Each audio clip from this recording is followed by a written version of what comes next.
This is Bill O'Brien. I'm here with Keith Lilly, and this is PRISM, West Virginia. This is our third chat in this series. It is the 21st day of March, the first full day of spring. And How are we doing, Keith? And I'm thankful for that. And so am I. It's been a long winter. It's been an unbelievable winter, but a good February, actually, and not a bad March. I mean, we really kind of lucked out. Welcome to the program. I hope that our teachers who are enrolled in the PRISM-1 program are out there. Please take advantage of the sign behind us. We're not very classy. We're talking tonight about getting a banner that will have this look a little bit more professional.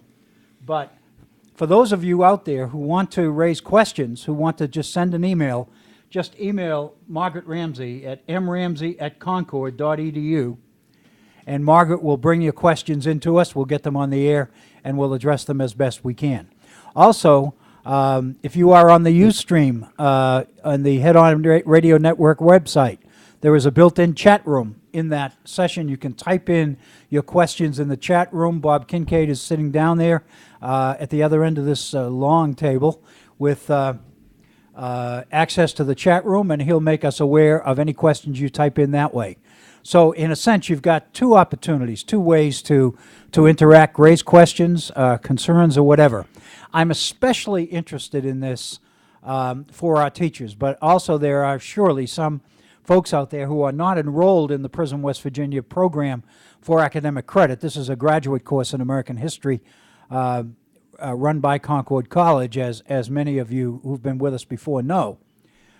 But we welcome all of those that are regular listeners and participants in the Head On Radio Network, in the Bob Kincaid program, and others.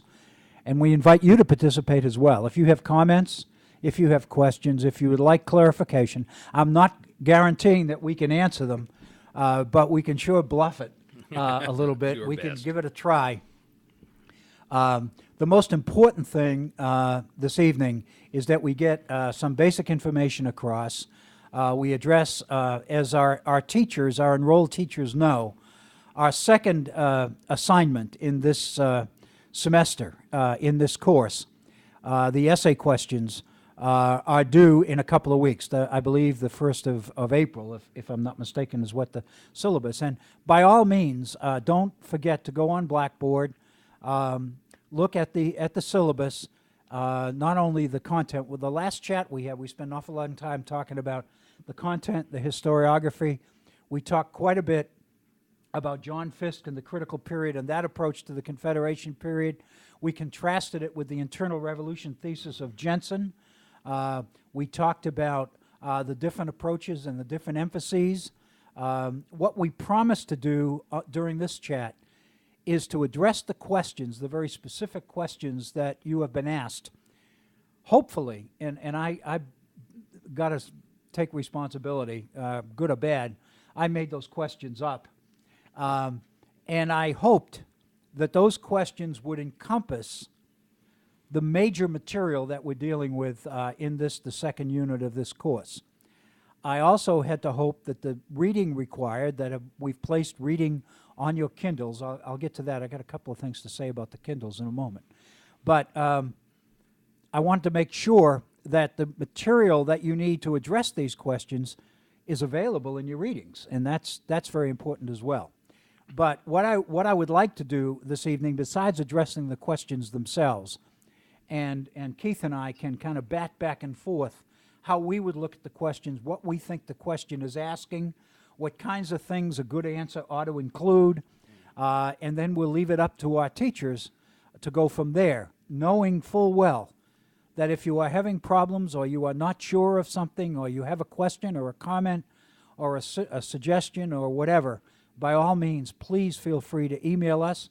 You can email Margaret, mramsey@concord.edu, Keith Lilly at rklilly@concord.edu, or me, O'Brien @concord.edu. We're all available. We will take your emails and get back to you, I promise. So by all means, don't hang out there and float around and not be sure of what you're doing. If you have questions or you're not sure of exactly which way you're going and what you're doing, remember this is a graduate class for credit. What that means is, as you know, I hope I didn't mention this before because I assumed that everybody would know it, but you know what they say about assume.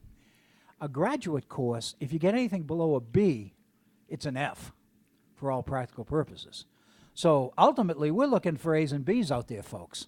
And so what we mean is that, don't, just passing this is not going to work. If you are building a graduate transcript, everybody's going to be looking for A's and B's, and 4.3.8, 3.5, something like that, over a whole graduate program. Should these courses become part of a master's program of some sort? So I won't get into that now, but what I do want to say basically is it's very important that you do well. One other factor that I'd like to mention before we go into a couple of housekeeping things and a few other things. In terms of these questions, and Keith, I don't mean to rabble on here. Go ahead. Well, there was one thing I did kind of want to interject, in a sense that this is always true, and as teachers, that they certainly know this. If one of them has a question, or one of them has some kind of need for clarification in terms of one of these questions, I guarantee you several others do as well. Too, so yeah. that's almost always the case. And so you're not only doing yourself a favor by trying to get that clarification, you're probably also going to help others as well, who probably have some of the same kinds of concerns. And please don't be hung up with the idea that if you ask a question, we're going to think that you're ignorant or you don't know or whatever, and we're going to make some sort of value judgment on the quality of your work in the course or anything like that. I mean, we're not there.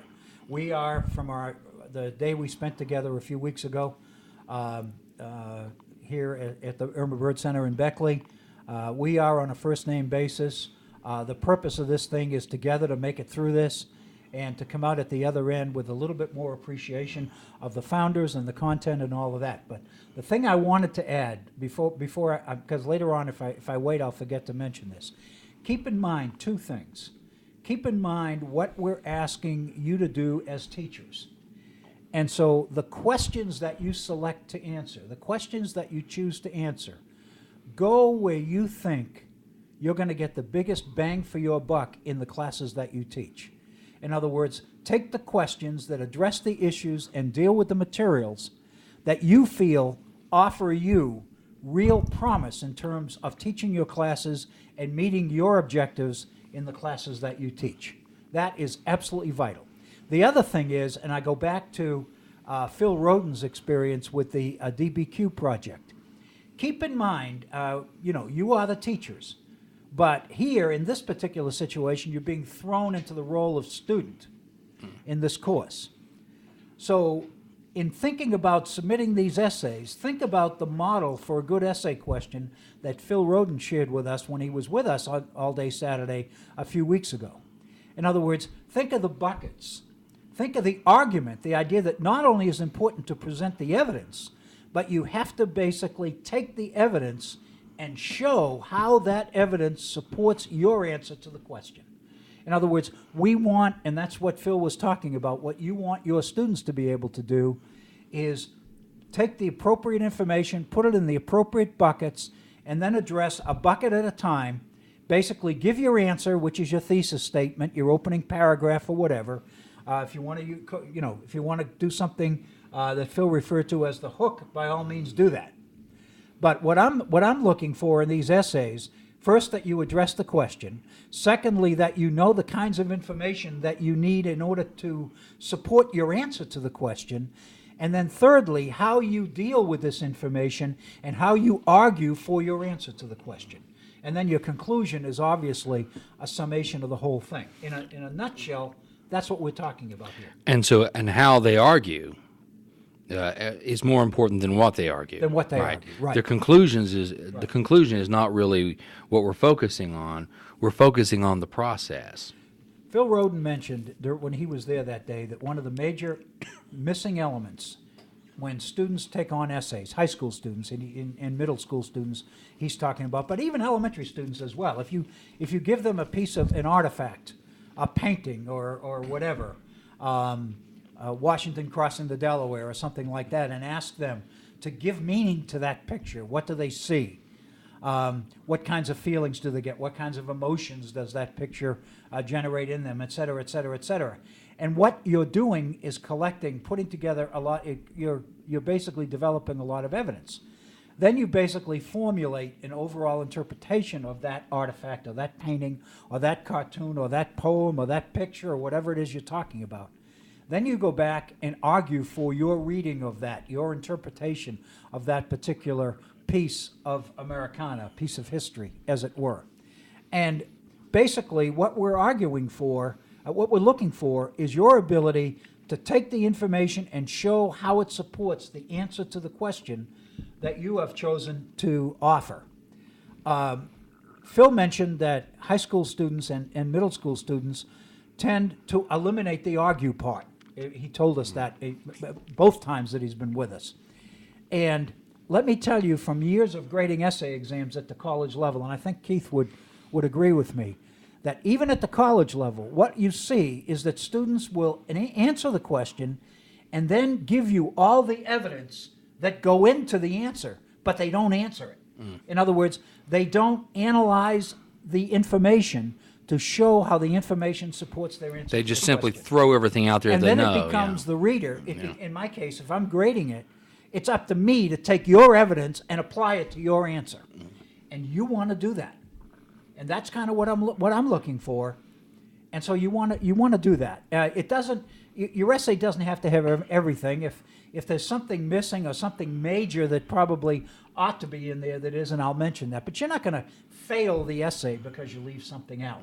There's a mass of material here. In fact, I got all sorts of indications, directly and indirectly, in our day together a Saturday not too long ago about how much reading there is here. And I know that. What I'm basically saying is you're not going to read this as if you're going to have to pass a test in it.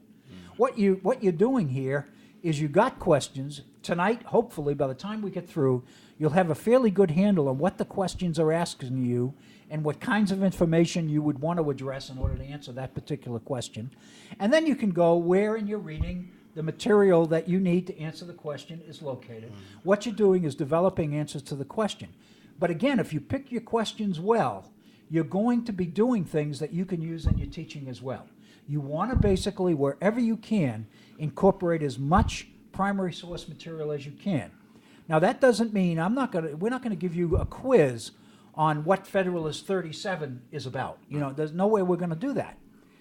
But obviously, if you're arguing something that there's a whole Federalist paper devoted to, it might be a good idea to mention that if indeed you're aware of it. In other words, the obvious. And what we're trying to do is get you to think in this venue, because this is what ultimately we want and what Doris Williams wants to see evidence of, that this kind of thing is happening in our classes. And the result is going to be, there's no question in my mind that the result is going to be improved performance and improved understanding and appreciation of history and improved understanding and appreciation of the founders, a recognition that everything is not black and white, that they were confounded, they were torn, they were unsure, they were uncertain, they were frightened, they were sometimes inconsistent, contradictory, one step forward, 2 steps back, 2 steps forward, 3 steps back. They're human beings.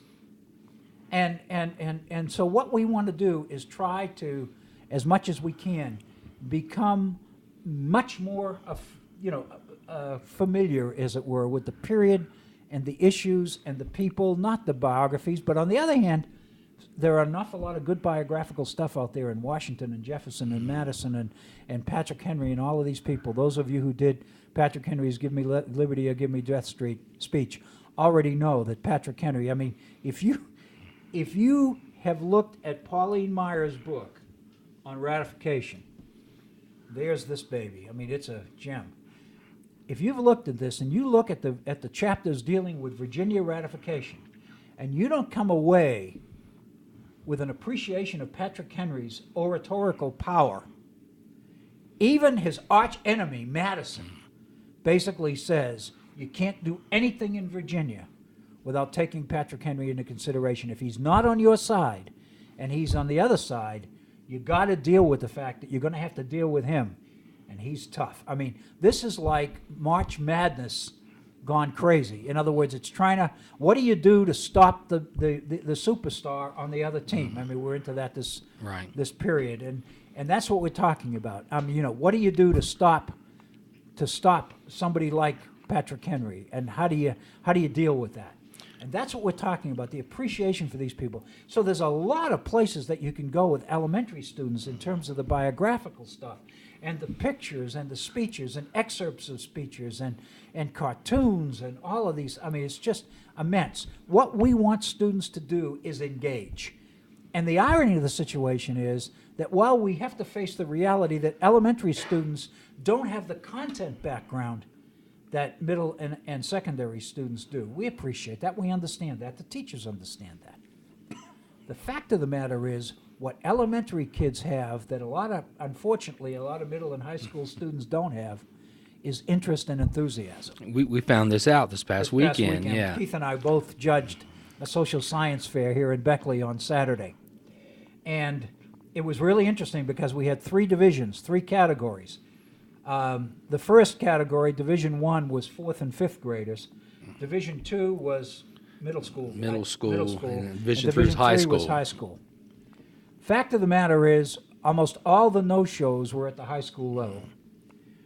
The quality of the displays, of the projects, deteriorated as the kids got older because the interest wasn't there.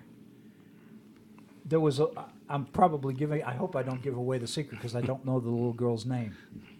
But one of the projects that I judged in Division 1 was the history of the Toll House cookie. And that little girl who told me about Toll House cookies and about the woman Wakefield in Massachusetts who turned her Toll House into a place where she's the one that baked chocolate chip cookies. And I asked her, I said, a question's been driving me crazy all my life. Are Toll House cookies and chocolate chip cookies the same thing? And she looked at me and she kind of winked at me and said, I think so. And she was about 8, and I just absolutely melted. I've been dreaming since Saturday about that little girl. She is the cutest thing, and I thought to myself, if you can't get her interested in the founders and in history, you can't get anybody. This child is just, and the others were the same. The point I'm trying to make is that while the level of sophistication at the elementary school level is going to be substantially less, the procedure and the process and what we ask them to do, elementary teachers have something going for them that middle and high school teachers don't, and that's interest and enthusiasm. You don't have to motivate, you don't have to manipulate your students into being interested in something that maybe they're not. These kids are interested in. And I think something that Phil Roden was able to do is able to show us, not just here recently, but also this past summer, is with his program, he really makes a great effort to kind of develop or find the types of sources that are appropriate for the right age levels. Right. And I know from my own experience, sometimes having students, even college students, look at a source that's visual, a painting or something of that nature, often can take you in different avenues and can produce in some students more enthusiasm than other types of primary sources. And we shouldn't get into the mindset that the only primary sources are written documents, because that's certainly not the case. Primary sources are anything contemporary with the event being studied. That's right. And as the grant moves on, and we move past into the 19th century, and it obviously starts to thinking about foreign policy and other issues we'll deal with, we'll be able to use all kinds of different types of primary sources. And So you can't limit yourself. And that's why, 2 things. I know I mentioned this before, and I don't like to do this. Everybody says historians is just repeat, but I don't mean to do that. But remember that the West Virginia Encyclopedia, the PRISM portion of this program, the West Virginia sources, the Appalachian sources, you've got 2 places to go. One is you can go on Bob Kincaid's website, headonradionetwork.com, look at the archives, and in there you've got Jeff Bigger's presentation from last summer. And he gave us some names and some sources that we can go to for the Appalachian connection that we can make with our youngsters. That's the first thing to keep in mind. The other thing is that beginning this year, the West Virginia Encyclopedia that every one of you was given a hard copy of is now available free online in e-version, which means that you can extract and print key sections, biographical information on people, or excerpts on particular events or whatever you want to do to build in the West Virginia connection, the PRISM part of this whole process. So there's an awful lot of information at your fingertips, as it were, that I think that you can use. I'll also point out the Lewis and Hennon collection of documents that I talked about this past summer, and I believe I put a link on PRISM on the web page on the Blackboard to that collection of documents. They're all primary sources. They're grouped by time period, Right. and so they all deal with this part of the country, with Western Virginia and the Western Virginia frontier. Right. Some of them may well be relevant as well. Just remember, you are not research historians. We are not expecting, unbelievable things in terms of resources. What I mean is, don't worry about not knowing about a document. All of it. I don't know documents, and this is my area. And there's a lot of documents that I don't know. I'm still in the wow stage of my life. And what I mean is, you continue to learn. This stuff continues to grow. But if you run across a primary document or primary source that seems to fit in to what you want to say about one of these questions, once you understand the question itself and what it's asking you, and the framework within which we're asking you to operate, then it seems to me you just do a quick survey of some of the anti-federalist documents and some of the Federalist speeches, and look at a copy of the Federalist Papers, and in the table of contents, it's going to tell you what the theme is: representation, the presidency, the Senate, the House of Representatives, the court, taxing, the supremacy clause. The Constitution and the laws made under it will be the supreme law of the land. Supreme law of the land, the so-called supremacy clause, the contract clause. I mean, all of these things. And so if that's a big part of what you want to say, then use that as your theme as you go through. Use the index in the back of the book. It'll tell you where some of this stuff Use is the addressed. bibliography in the notes. Bibliography at the end. Yeah. I mean, A good secondary source will always lead you to primary sources. Right. So, because and those are good a secondary good secondary sources. source has good footnotes, and that'll Yes. tell you exactly where the person who wrote the book went to get his or her information. So again, be creative. This is a creative thing. This is not science. This is art. Yeah. And basically, as teachers of youngsters, knowing how important it is, your role as an artist is critical. You got to get these kids interested in this thing, because more and more, the article was in the paper recently about West Virginia getting a D. Yeah. West Virginia getting a D in American history, and it's just more evidence of what our challenge is. Let me take a moment before we get into the questions themselves to address one or two things.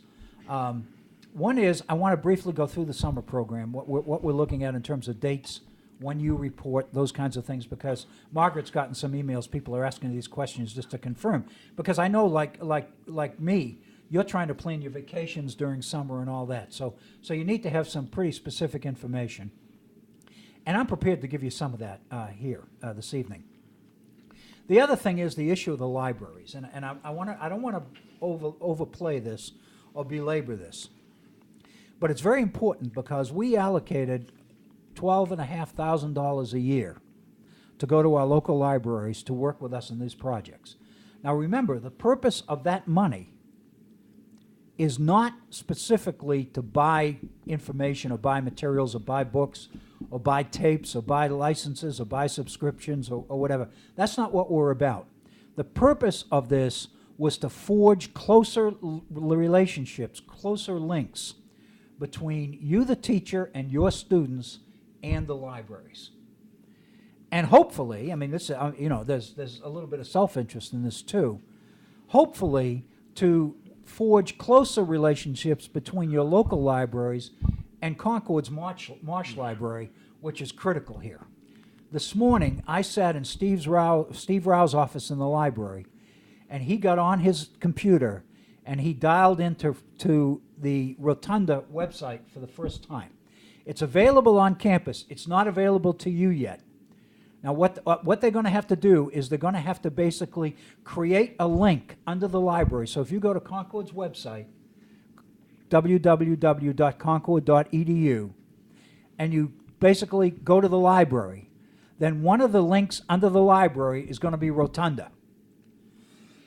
Excuse me. And when that appears, you'll be able to click on Rotunda, and there'll be an IP number there, and you will be able to go directly into the Rotunda sources. Steve Rao today on his desk was into the Abigail Adams papers at his desk today, because the Rotunda is finally up, it's finally available. Now, that doesn't mean that everybody's got to know every letter and every artifact and every document that's in the Rotunda collection. That's not the point. But anything you want to know about the founders is there. And so, you know, if you run across particular reference in one of these books, one of these secondary sources, to a particular speech given on a specific day, or to a letter from Madison to Jefferson or Washington to Madison or something like that, and you have the date, you can go to Rotunda and get the whole letter.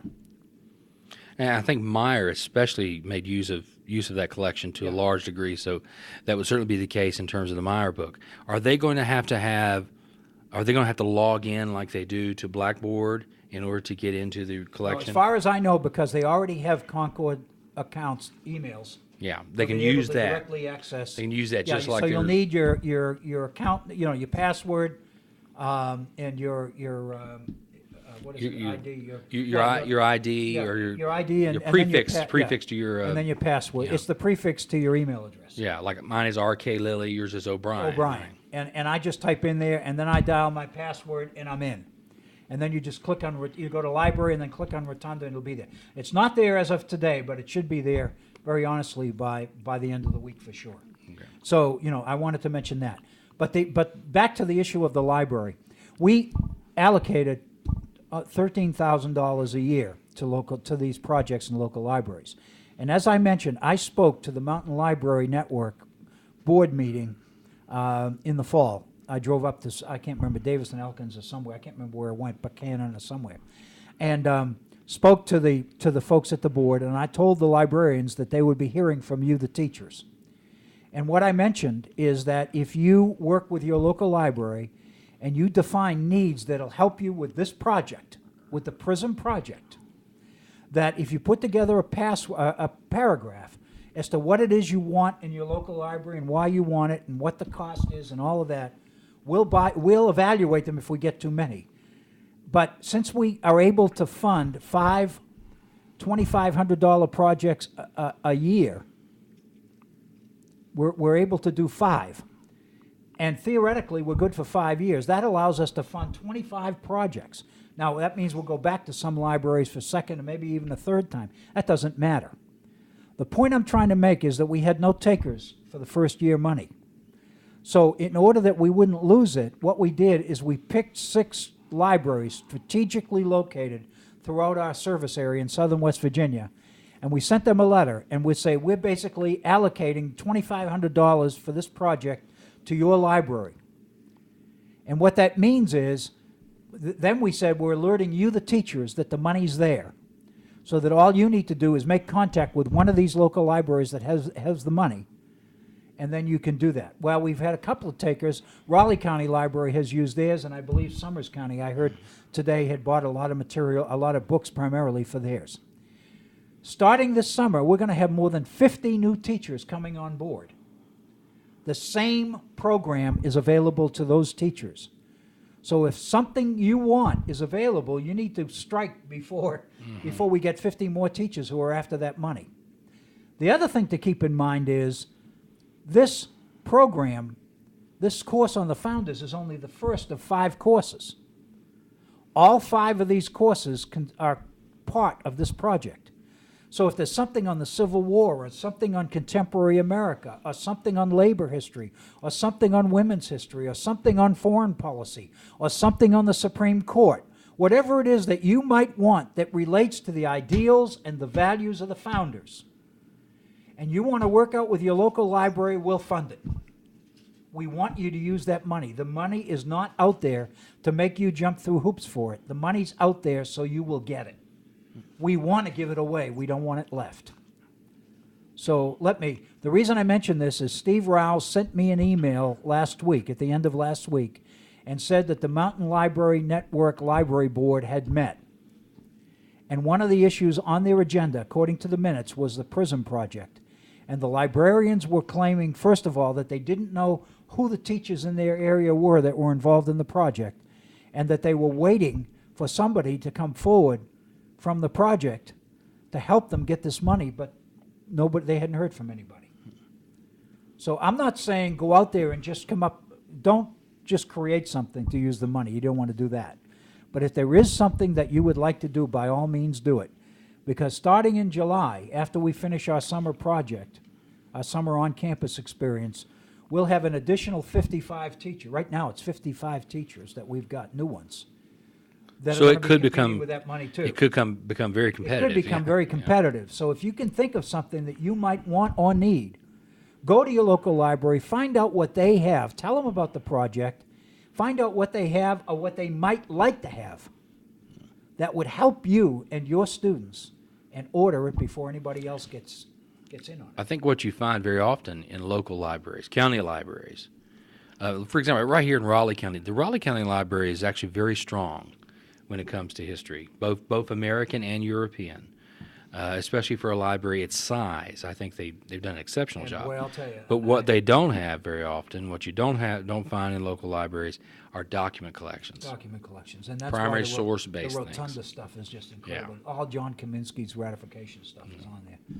But the other thing I was going to say is that the Raleigh County Library is particularly strong in the Civil War, and that's Yes, because it of is. and that's because of Darrell. Yes, it is. It's Darrell, very strong. Yeah. Darrell, the research librarian there is a fanatic, is the word I use. Some of them are especially strong in certain areas of Civil War history. Right. So Numerous biographies of particular generals, I guess you might say. So again, if and again, don't hesitate to contact Steve Rao. If you're playing around with an idea but you can't really get your arms around it, you can't define it, maybe he can help you. But again, we want you to use this money. We held over a lot of it from the first year, but be aware that we're more than halfway through our second year of funding right now. This fiscal year, the second one, ends June 30th. And so after June 30th, as of July 1st, we'll be into our third year of federal funding.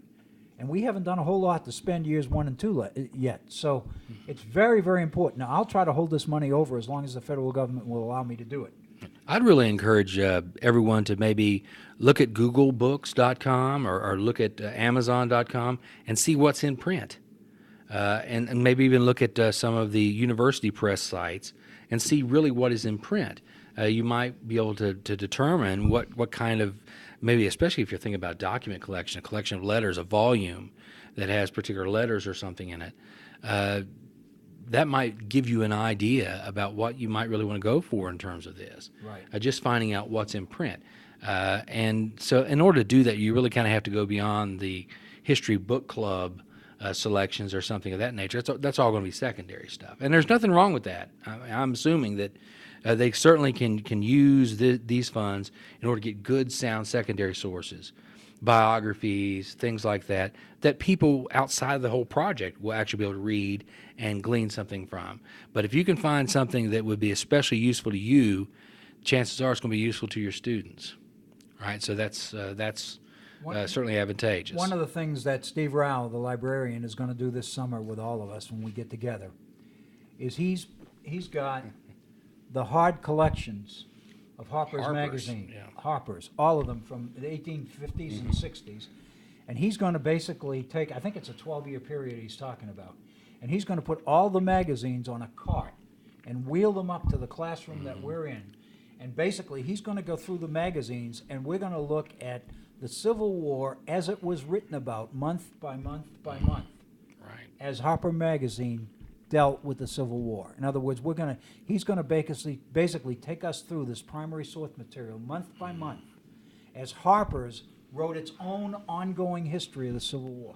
And all the political cartoons. The Harpers, the Thomas Nast cartoons. Yeah. And we're going to see it all. Yeah. So I can't wait for that. And that reminds me of one more thing is that we're going to be putting together the agenda for the summer program very, very quickly. It's just a matter of trying to do this course and get the syllabus together. If you looked at that syllabus, it took me probably longer than I didn't realize that the last third of my life was going to be spent writing that syllabus. But and I apologize for that, but I kind of literally got into it a little bit. But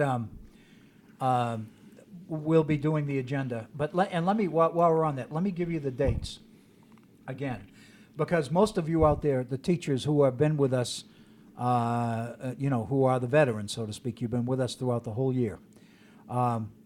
First of all, our summer program is going to begin early in the morning, 8 o'clock in the morning, 8:30, I believe, on Wednesday, June 29th.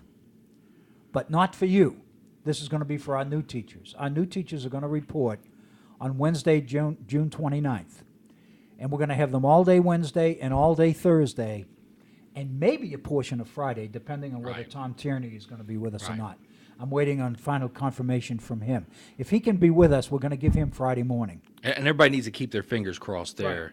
'Cause- Because if he doesn't show, then I'm doing Hobbs and you're doing Locke. Right, and that's going to be a And mess. that's That's not gonna going be to a quite be as, disaster. that's not going to So- be what it should be. Yeah. So, yeah, there's Locke and Hobbs, and there's Hawk and Lobs. You know. So anyway, so the first Friday is iffy at this point, but it only affects the new teachers because the first 4 days or 4.5 days of our summer academy are going to be the founding. We're going to try to compress what we did this past summer into the 4 days for the new teachers. So they're going to be doing the founding on Wednesday, the June 29th, Thursday, the 30th, and perhaps, depending on whether Tom Tierney is available, Friday morning, July 1st. And then we'll have the weekend, and the next Monday is the 4th of July, so we will not meet the 4th of July.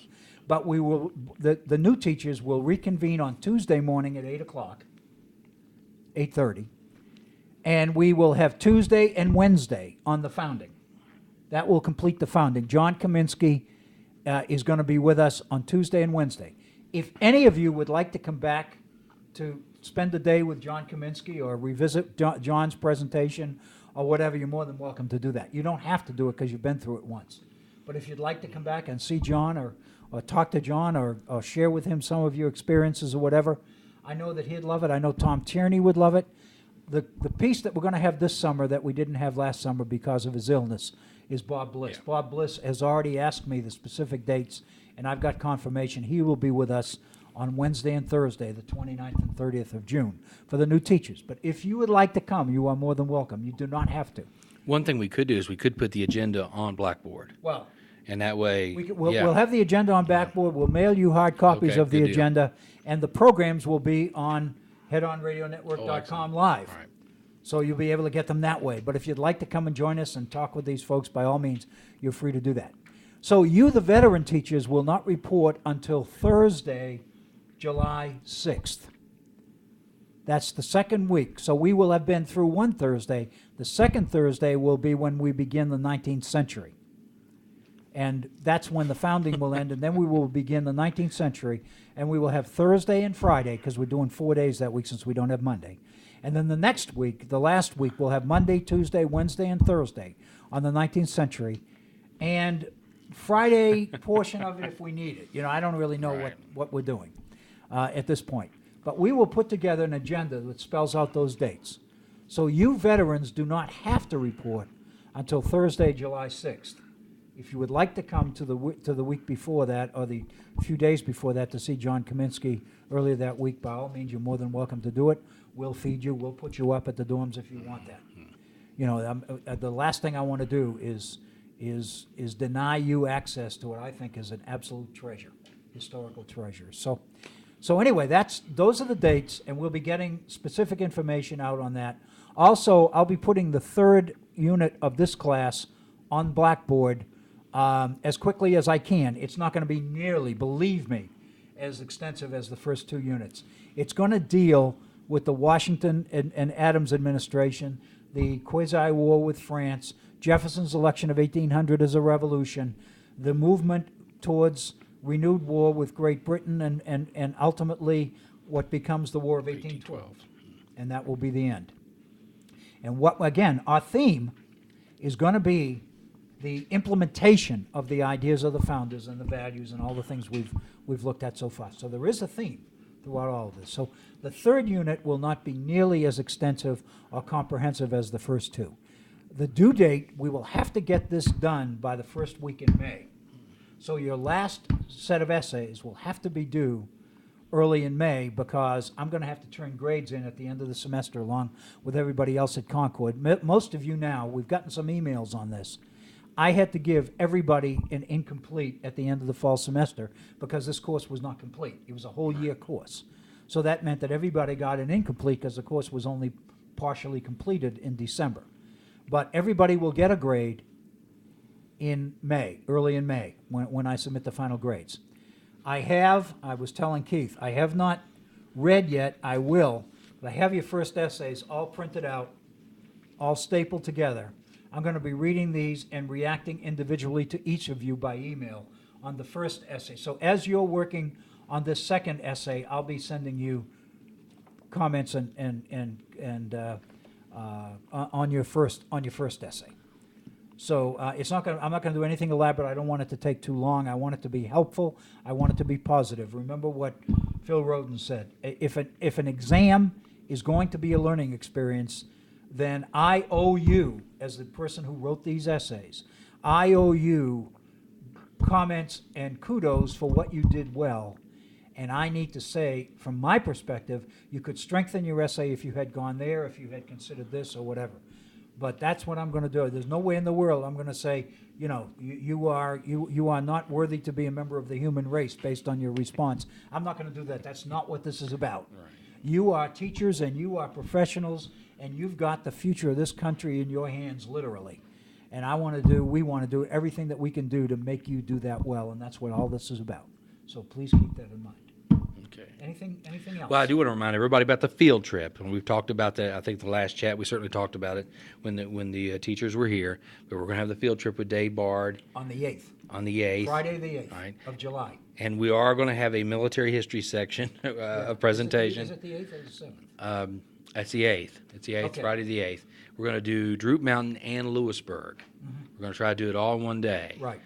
Since there was also a battle at Lewisburg. We'll have buses, and we'll feed you and everything. And entertain you as well. Many of you know Dave Bard, and you've been on field trips. You'll certainly be entertained. So you know what you're in for more than I do. I've never experienced this before, so I've heard a lot about it.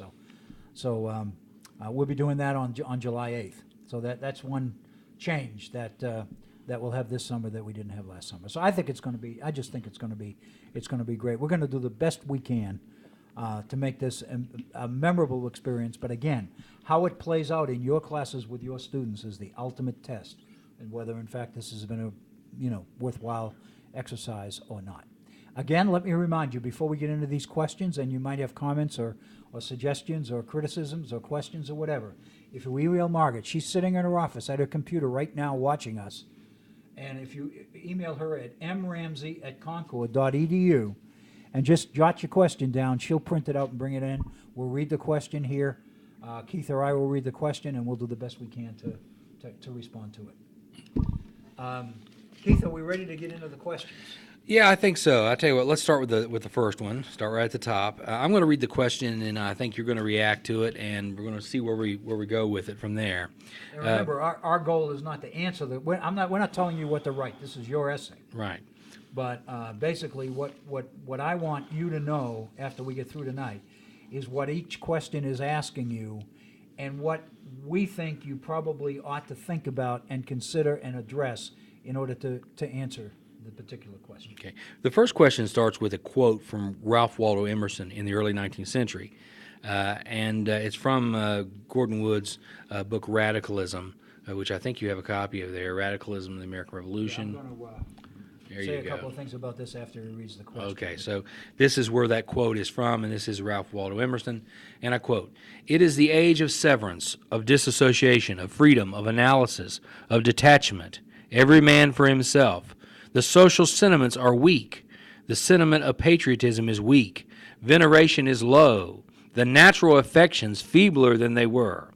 People grow philosophical about native land and parents and relations." And of course, you have in brackets here the revolution and the democracy that resulted from it. It had destroyed all the ties and ligaments of the old society. And this quote is from Ralph Waldo Emerson, early 19th century. It sums up pretty well the differences between the republicanism that revolutionary leaders had wanted in 1776 and what America ended up with by the time Emerson wrote about it. Indeed, Wood even writes that, and I quote, "All the major revolutionary leaders died less than happy with the results of the revolution." So here's the question. Can you address this issue by contrasting your sense of what republicanism was in 1776 and what it seemed to become with efforts to implement it during the Confederation?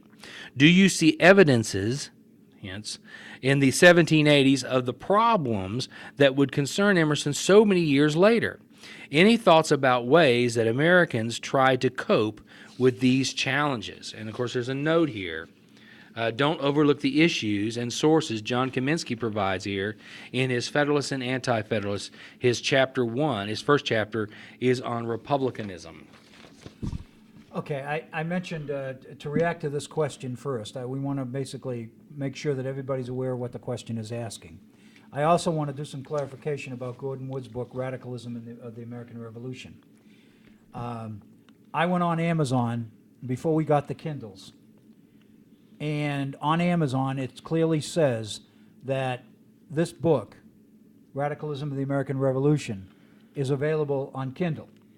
So I fully intended that when you received your Kindle, this book would be on it. After the fact, after all the Kindles were loaded, I realized that this book is not going to be available on Kindle until this August. So you don't have this on your Kindles. Do the best you can if you want to take this question. I think this is the best. I really do like this question. And if this is a question that you feel comfortable about and you'd like to take on and you feel would get the interests of your students, then by all means take it. Don't be afraid that I'm going to take off points by holding this book up to you when in fact you don't have it. That would be a little bit ridiculous. Consistent sometimes with what we do in education, but ridiculous. So I'm not going to do that.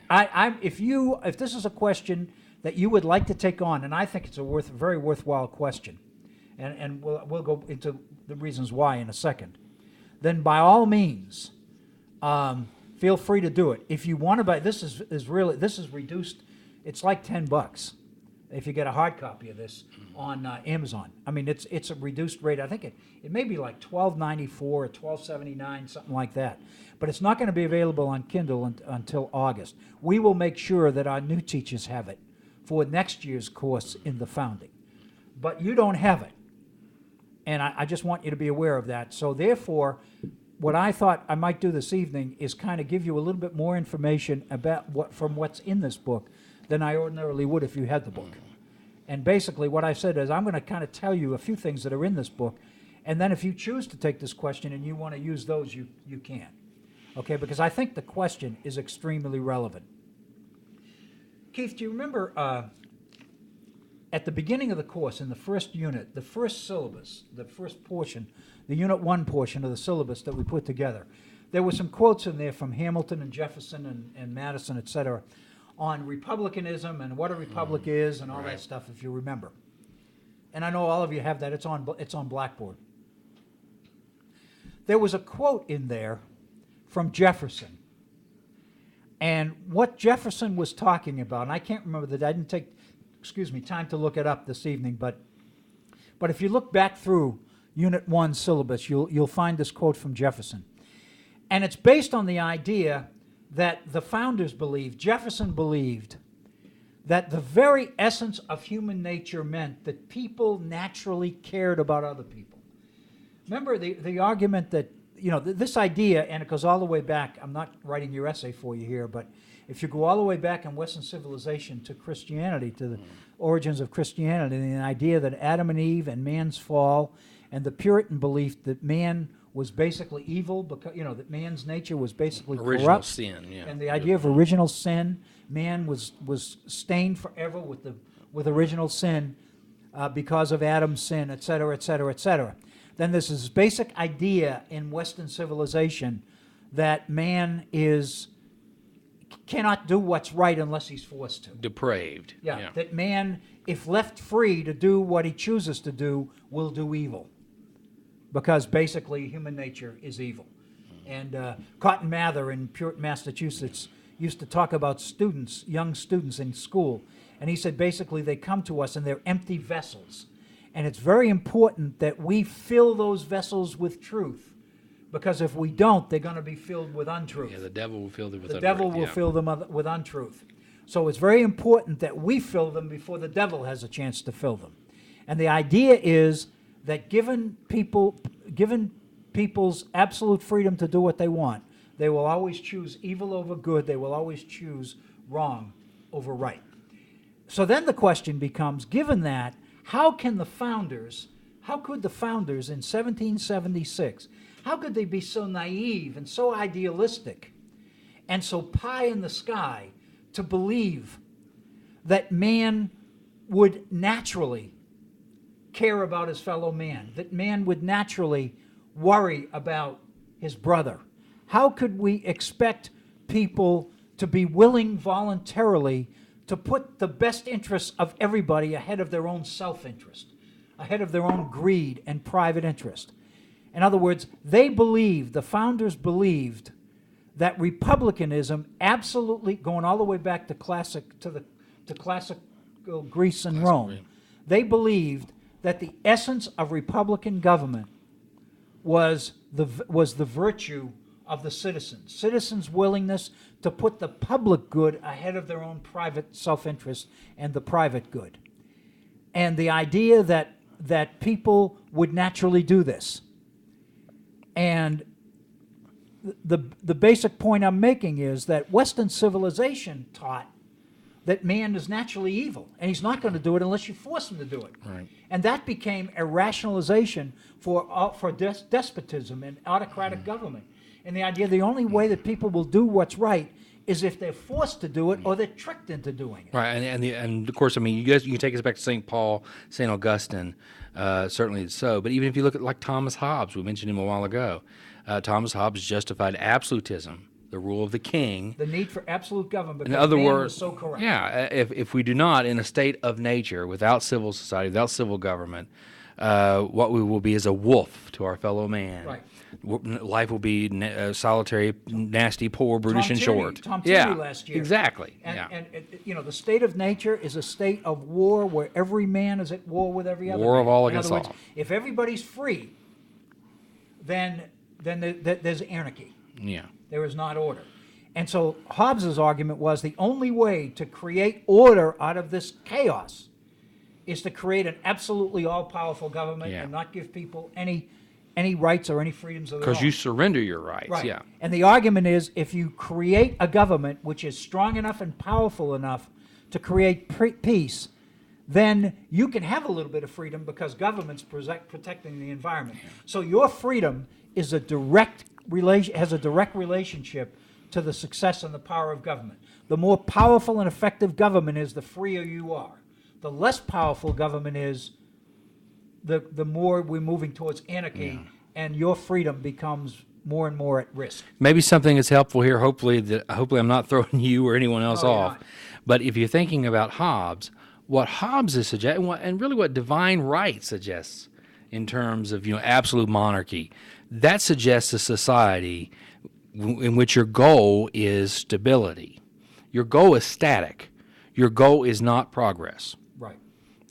And that is the fundamental difference the fundamental change in Western civilization that takes place during the Enlightenment, in which you break with that old idea of no progress. This is where we're going with this Yeah, question. I figured it. this I was is where hoping we're- that was the case. And okay, so that's the Hobbes and Locke thing. We won't go into the details, but you can go back and check with Tom Tierney, his presentation on the Ustream archive, and you can find that. Okay, so the bottom line is we go to Emerson's quote, and Emerson's writing from the 1830s, and he's basically saying, and I'm basically paraphrasing here because I don't want to reread the whole thing. But basically what Emerson's saying is everything that the founders believed in 1776 has turned out to be a myth, has turned out to be not true. They were naive. They were too idealistic. They realized very quickly that man could not overcome his evil nature. That civic virtue wasn't there unless you, by you I mean government, unless government consciously forced it to be there and cultivated it and rewarded it and punished you if it wasn't there. In other words, moving more towards sort of a Hobbesian kind of look at kind of way of looking at society. And Emerson is saying in his quote, this is the age of severance, of disassociation, of freedom, analysis, detachment. It's every man for himself. Social sentiments are weak. There's no patriotism. There's no willingness to put the public good ahead of your own private good. So very, very quickly, the founders learned that the idealism of 1776 was just that, idealism. Okay, now, Gordon Wood's book on radicalism. This is a Pulitzer Prize winner. When you read it, you'll know why. It's an absolutely, I think it's a stupendous book in so many ways. This book is divided, I mentioned this before, but I'm repeating myself, I know. This book is divided into 3 sections. The first unit, if you wanted to call it unit rather than chapter, the first unit, I'm struggling, the first unit is on monarchy. The second unit is on republicanism. And the third unit is on democracy. And then under each unit, he has 5 or 6 chapters. Okay. What he does, and I'm summarizing here because many of you don't have the book unless you've bought it or you want. It's well worth it if you want to purchase it. By all means, it's available everywhere. It's a Pulitzer Prize winner, so it's not hard to get. But in his chapters on hierarchy, patricians and plebeians, patriarchal dependence, patronage, and political authority, what Gordon Wood is describing is the colonial image of what a traditional, stable, well-organized, orderly society ought to be like. What the way, in other words, the way society ought to be. This is the discussion of the assumptions which go into the idealism of the founders. In other words, the founders believed that societies were naturally this, that people naturally deferred to their betters, that people naturally held back their own opinions in favor of getting opinions from those who knew more, who were better, who were more worldly, who were better read, who were more widely traveled, who came from families of image and prestige and positions, whose children had studied in Europe, those who were familiar with classical music and the arts and literature and poetry and had read Shakespeare and on and on and on, and Homer and the Iliad and the Odyssey, and had a quality liberal arts education. The belief was, if you read this, the belief was that a liberal arts education was the way you could distinguish the educated from the not educated.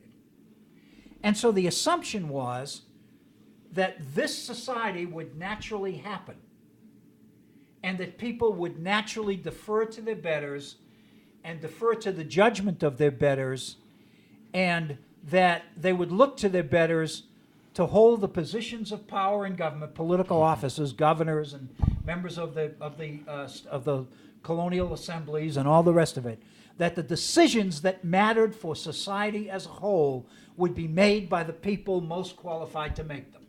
The assumption was that these were the people who could afford to put the best interest, the public interest, ahead of their own private interest. They were already rich. They didn't need any more. So the assumption is they can be honest. I don't know how to put this, but you all live in America today. You know what I'm talking about. Basically, what we're saying is that people who who already have it made, the Donald Trumps, for example, who's considering a run for president. Whatever you may think of Donald Trump, whether you want to be fired by him or hired by him, the fact of the matter is he's so damn rich that he ain't going to cheat us. He's already got all he can spend, you know. So basically, this is the basic idea, the basic rationale. And is the idea there that they have, in essence, a stake in society? Yeah. Which is really kind of where property qualifications come from. So let's say in Virginia, the idea is the planners should govern. The planners should be the ones who make decisions. They have the leisure. They have the stake in society. Right. They have the most to lose if they have the things most go to bad. lose. So therefore, they have a vested interest in doing what's right so that their best interests will be taken care of. And the assumption is if their best interests are being taken care of, then so are yours. Because you got so much less than they have. So in pursuing, this is the irony, nowhere does Gordon Wood say this in his book. This is me talking. But the irony of ironies here is that these people believed that if you turned power over to the well-to-do, their private interest would be the public interest. In other words, if the people who had the most to lose and the most to lose if things went wrong and the most to gain if things were right, and if the society remained stable, turn power over to them, let them make decisions, and their decisions in their own interests automatically become our interest. That is the public interest. And that's what these people believed. That was the naivete of the founders. So when they begin to implement the elements of republicanism, which is Unit 2, the republicanization of monarchy, and what he's basically saying is, how do you take these ideas of a monarchical society where the best people run things? It's a top-down system. How do you take it and how do you fuse this with the ideas of republicanism? How do you bring the two together? And that's what he's talking about, the republicanization of monarchy, a truncated society, loosening the bands of society, enlightened paternalism, revolution, the Enlightenment, benevolence. In other words, how do you get people to practice Christian charity? How do you basically make certain that people are willing to take care of the poor and to help out those that aren't making it, realizing that all of us benefit from this if nobody's starving. If people become desperate and people are starving and they're losing their homes and their kids are starving and all the rest of it, they'll steal and kill. You will have anarchy. So ultimately, everybody has a vested interest in a stable society where people care about each other, are genuinely concerned about each other, and are willing to basically look out for the best interests of each other.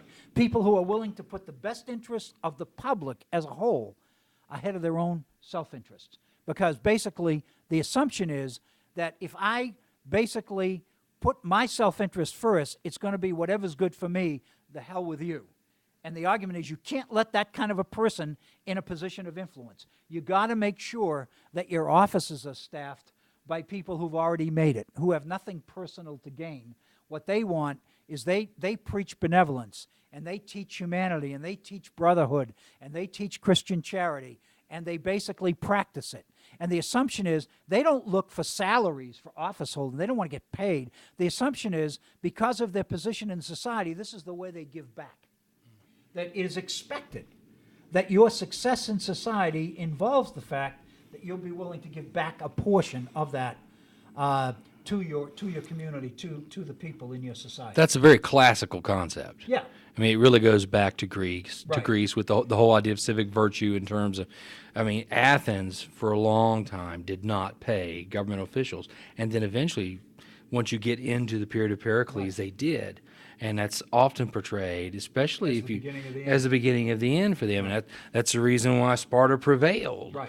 And Athens failed. And because the belief is, and Gordon Wood has quotes in this in the book, I'll get to this in a second, but the argument is that if you pay office holders, then you're going to get people who run for office because they need the money or they want the money.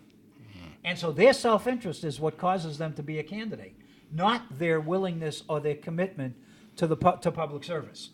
And so going into today's society with our politicians today, the Tea Party, for example, what we're seeing with the Tea Party today, the idea being that what we want are people that are willing to serve because they want to give back and they want to do their bit. We don't want permanent office holders. We want rotation in office. We want term limits so that people can't hold office for so long that they feel that that job is their private property. But the fear of the founders was that if you pay the office holders, then you're going to get the wrong kind of people standing for office. You're going to elect the wrong kind of people. That you're going to have the people who ought to be holding these offices running against the people who are after it because of the money it pays. I mean, I thought Who will ruthlessly pursue it. yeah, I'm not Yeah. greedy necessarily. Right. But I thought a few years ago, in 2002, my wife was on city council here in Beckley. And she died in December. And her term didn't end until the following July. And the mayor, God love him, gracious, out of the graciousness of his heart, asked me and got the council to approve the fact if I would fill out the last 6 months of Joan's term on city council. I did it. I loved it. Yeah, to me it was, I absolutely found it not only fascinating, but I ended up having a lot of respect for this council and mayor and all that, so we won't get into that. But the bottom line is, as I move closer to retirement, one of the considerations I had, my wife has said to me, is why don't you think about maybe retiring, running, from Concord, and running for city council? And this community's given a lot to you, and you can give back. Besides, city council pays like $250 a month. You get a check every month for $250, and you're in retirement. You're living on Social Security. $250 a month would be a nice income. I mean, you could make a car payment, a good piece of a car payment on that. And so the founders would say, we don't want you, if you're in it for the $250, we don't want you. And so basically that's the idea. So what you begin to get is a contradiction. I'm holding up to the camera here. You begin to have a contradiction between the ideals of a monarchical society and the realities of republicanism, trying to make the two fit. You run into all these contradictions. And so the reality is that very quickly it emerges to the founders that what we thought was going to happen automatically ain't going to happen. And we're going to have to figure out a way to make it happen. We're going to have to figure out a way to create public virtue or civic virtue and make people, we're going to have to reward virtue. We're going to have to punish behavior that is not virtuous, and these kinds of things. And so ultimately, what you begin to find is the ideals of republicanism tend to conflict with the realities of independence. And the ideal Republican society that the founders, thought would naturally evolve after the Declaration of Independence, quickly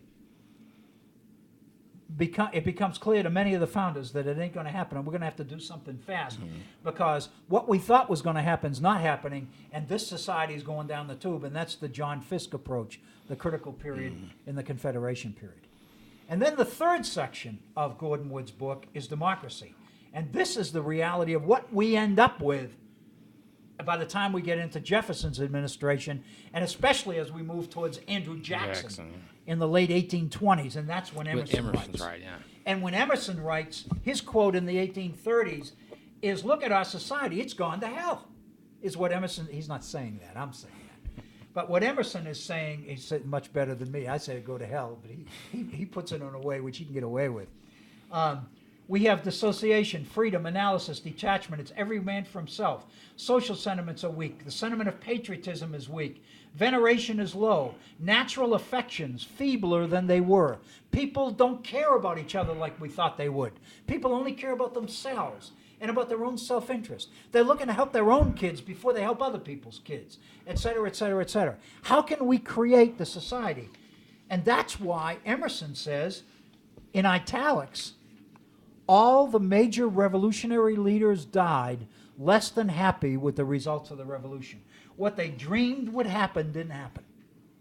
Now, how we Well, do I time? can't. I don't want to go all and spend the whole time just on this question. Okay. Okay. Let me alert you to a couple of quick things here, and I want to show you what I mean, and you can look this up in the library if you get the book and you Xerox this page. On page 290 and 291, there's a story here from the Constitutional Convention with Benjamin Franklin. Gordon Wood says, one of the most illuminating moments in the developing contradictions between the revolutionaries' Republican idealism and their social reality.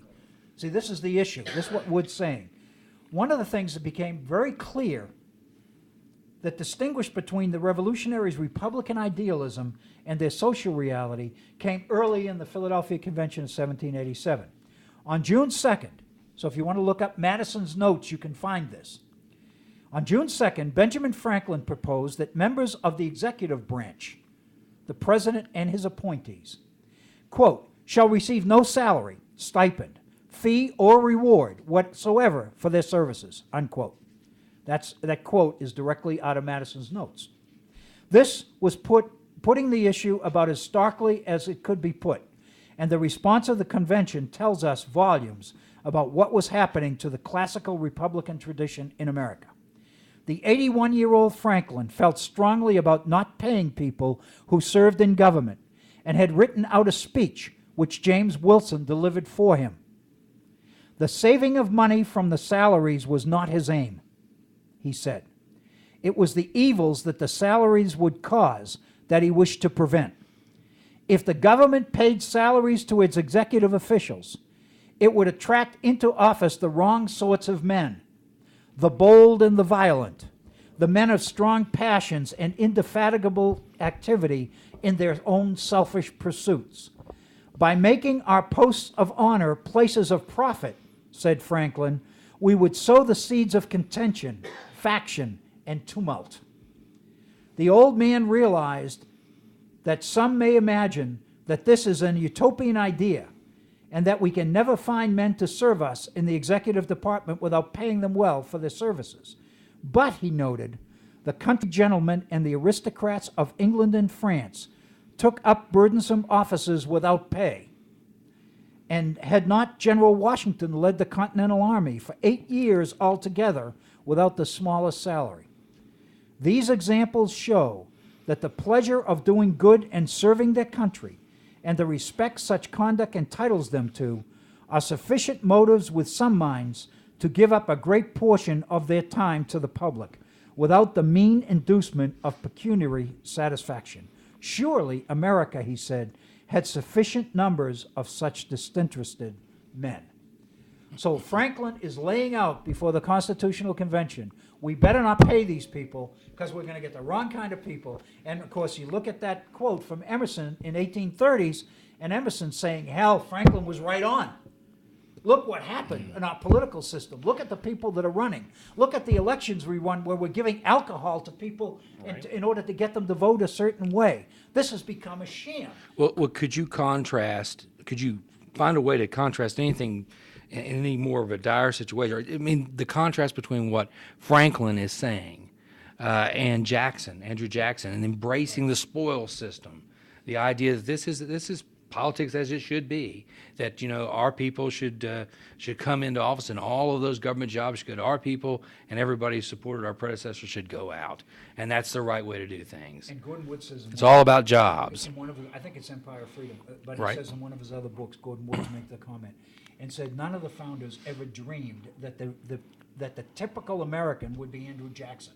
Yeah. They wanted the typical American to be George Washington, somebody who would serve for free, take no salary, blah, blah, blah, blah, blah, would be the father of his country, etc. He was what the founders wanted Americans to copy.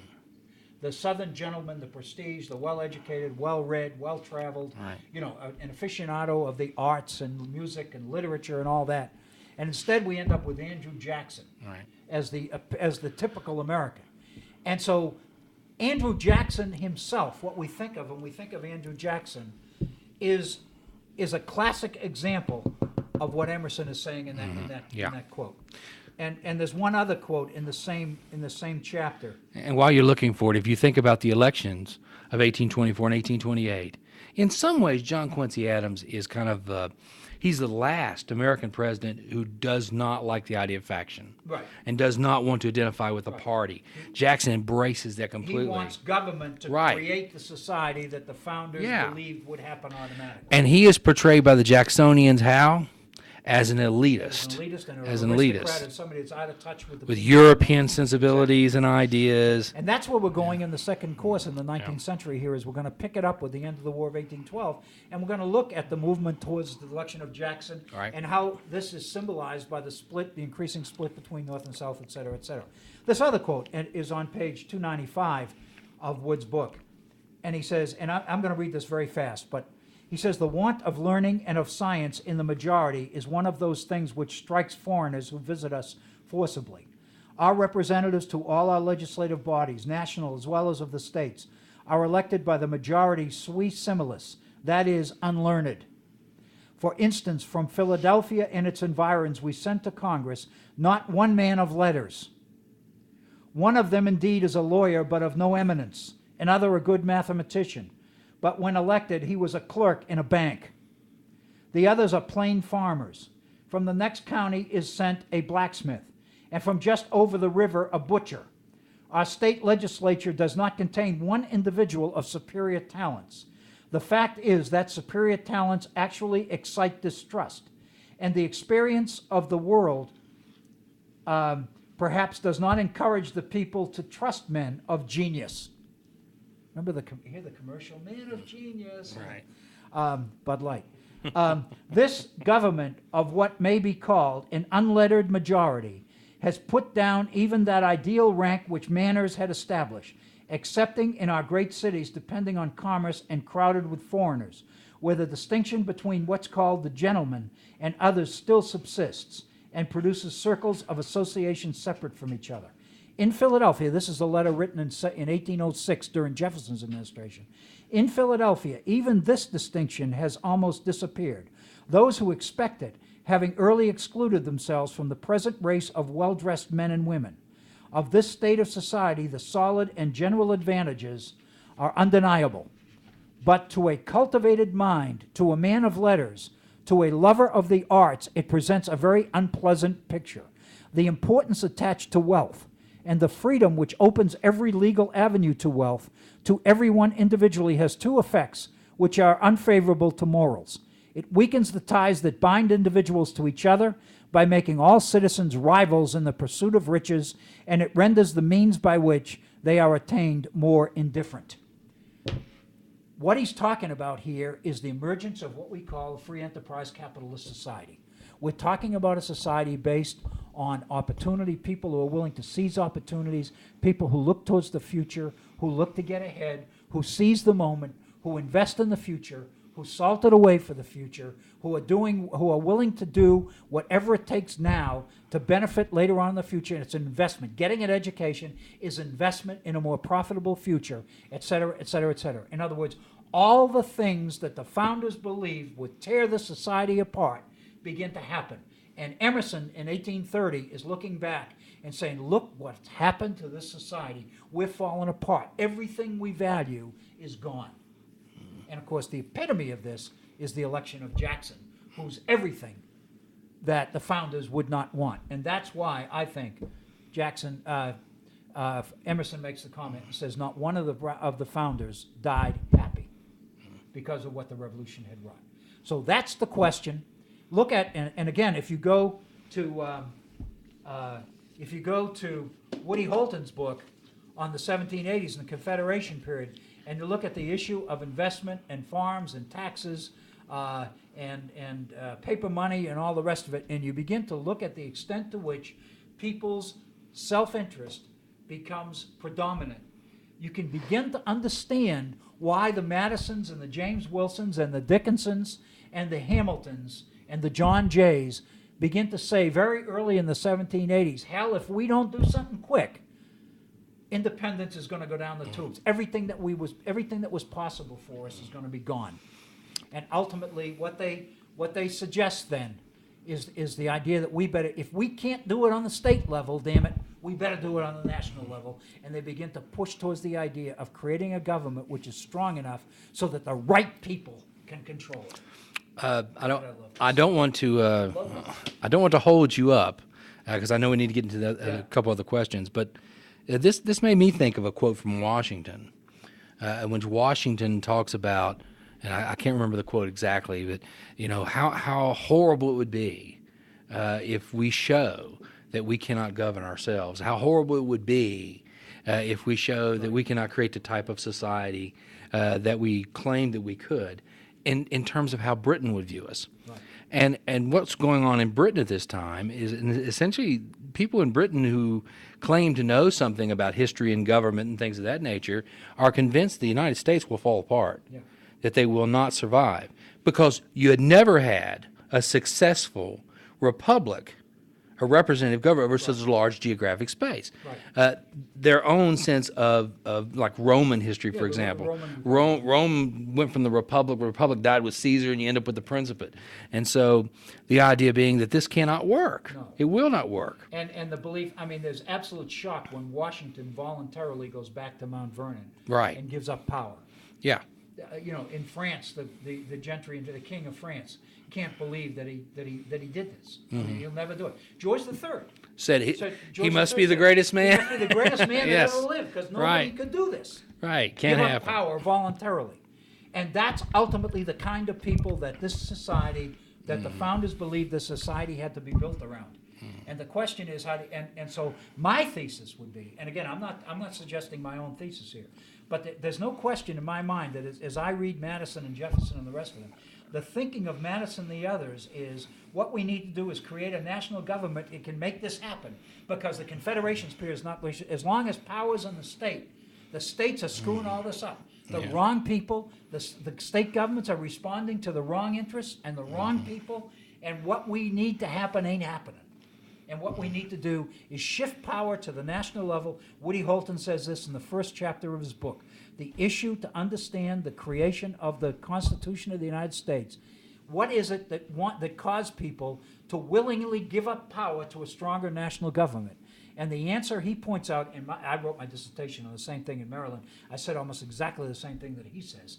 And basically, my thesis was, and I wrote this in 1976, and my thesis was, in Maryland, the reason that the supporters of the Constitution supported it is because they wanted to take power to respond to the demands of the poor, of the people. People's demands, that government responds to their needs. They knew that a government that responded to the needs of the people was doomed because the self-interest of the people would drive it into the ground. The argument is the only way you could deal with that politically was to take the power and put it somewhere else where the people couldn't get to it. And that ultimately becomes in Maryland at least, the rationalization for ratification of the Constitution. And the argument is that's what we're about, that's what we've got to do. And so in a sense, if you want it to be cruel, if you want it to really be controversial, which is what Woody Holton is, you could say basically that the move from power being on the state level in the Confederation period to power being on the national level under the Constitution, the idea was to make sure that the right people kept power. Just kind of off the top of my head, that really puts the Electoral College in a little bit of a different light, if you think about it. I mean, the whole idea of, well, of course, to some degree, I understand it's practical in the 18th century, but the idea that you want to insulate offices from the public to a degree, Right. which is something that by the time that Emerson's writing is changing, Yeah. right? I mean, suffrage was left up to the states. Right. Even selection of electors was left up to the states. So, but by the time that we're dealing with what Emerson's writing, you have election of electors by the elector for the most part. You're dropping property qualifications. I don't believe it's an accident that the South is more reluctant to do that. Right. And Especially Virginia and South Carolina. That's the next course. Yes, very much. But one of the things that, as a political, when I was teaching government, and this, I don't know if anybody thinks about this. Political scientists don't, because they see the information as the end all. I think. They become more quantitative. Yeah. They become interested in the system itself. But if you look at the structure of government created by the Constitution, 3 branches: executive, legislative, and judicial. The legislative is composed of 2 parts: the House of Representatives and the Senate. If you look at the way each of these are appointed at the convention, and you look at Richard Beeman's treatment of the way that the convention happens and the structure of government that's created, the Senate is the members of the Senate are elected by the state legislatures, so the Right. people are not given control. The Senate now is elected, but that happens in an early 20th century. With an amendment to the Constitution. Up until the 20th century, senators were chosen by state legislatures. 17th Amendment, I believe. Yeah, okay. So what that means is that the most popular branch of government, which is the legislative branch, only 1/2 of that branch, the people are given direct input into. Could be wrong. The president is elected by the Electoral College, which is indirect election, and the Supreme Court is appointed by the president. So the people have no direct input into anything but 1/2 of one of the 3 branches. And if you look at that, the distrust of the ability of the people to make intelligent decisions becomes eminently clear. And I think so. Anyway, that I think is what I think God, we run We away. could go on that one. Oh, man, I'm sorry.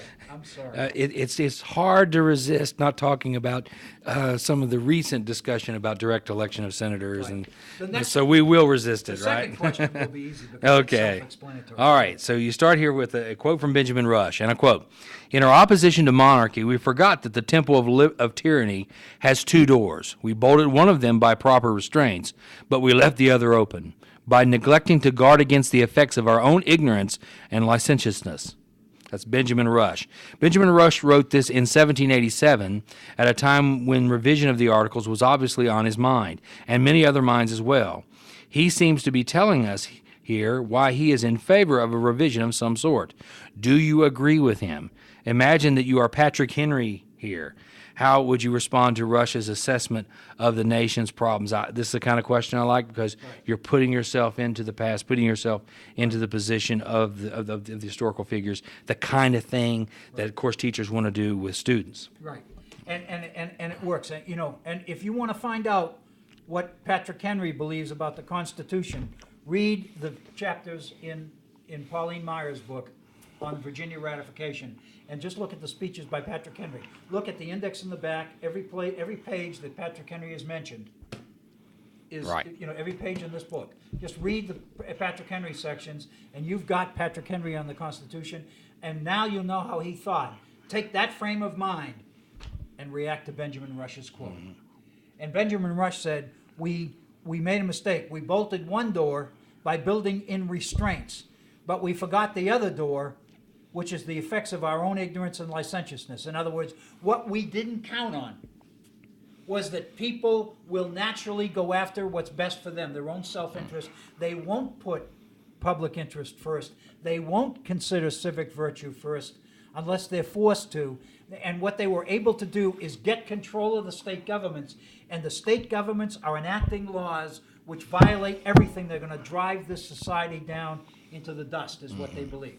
So that's where Rush is coming from. We built in restraints, checks and balances and all that stuff, but we didn't, at the state level, we didn't count on the fact that if people got control of the government, they would turn government into an agent of their own self-interest. And their self-interest is contrary to the public interest. Mm-hmm. Let me say one thing about the use of sources here for your question. If you use Pauline Meyer's book to help answer this question, that book will lead you to the letters and to the documents in which she obtained that. If you can't find those documents, there's nothing wrong with taking Patrick Henry quoted in that book and saying, Patrick Henry quoted in Meyer. Said, all right, there's nothing wrong with that. Nothing wrong with that at all. And that's what I thought you could go to Rotunda for. But hopefully it'll be available, but it may not be. So it'll be available if you go to campus, but it's not available now. But that's the second question. It's pretty straightforward. And I'm basically saying, do you agree with Rush or don't you? And imagine that you are Patrick Henry. How would Patrick Henry respond to Rush's concern about guarding against the effects of our own ignorance and our own licentiousness? Would Patrick Henry agree that it was ignorance and licentiousness that was producing? I keep going back to the comment that John Kaminsky made to us last summer. And John Kaminsky said, more and more I'm becoming convinced that some of the anti-federalists were right when they said that the Confederation could have worked. If they really wanted it to work, it could have worked. But given this thesis about where power is and who was going to have access to it, you had to get power out of the state level. That struck me as well. And also his contention, essentially, the Confederation was not the miserable failure that it's often portrayed it as. That John Fiske was picked up by, John Fiske wrote his book from the Madisons and the Hamiltons and all the rest of it, who wanted to argue that the society is going down the tube unless we do something. And thus we have question 3, which is the long quote from Benjamin Franklin. All right. Perhaps there is no better way to address the totality of the Constitutional Convention than to reflect upon the issues which threaten to divide the delegates and even at times break up the convention. With this theme in mind, let's focus for perspective on Benjamin Franklin's famous speech just before the convention adjourned.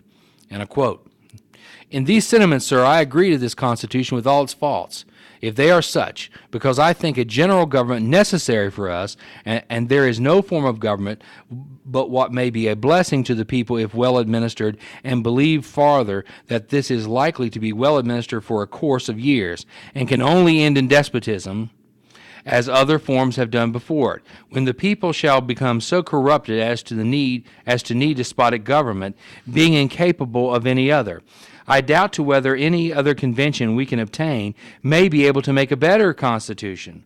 For when you assemble a number of men to have the advantages of their joint wisdom, you inevitably assemble with those men all their prejudices, their passions, their errors of opinion, their local interests, and their selfish views. From such an assembly can a perfect production be expected? It therefore astonishes me, sir, to find this system approaching so near to perfection as it does. And I think it will astonish our enemies, who are waiting with confidence to hear that our counsels are confounded like those of the builders of Babel, and that our states are on the point of separation, only to meet hereafter for the purpose of cutting one another's throats.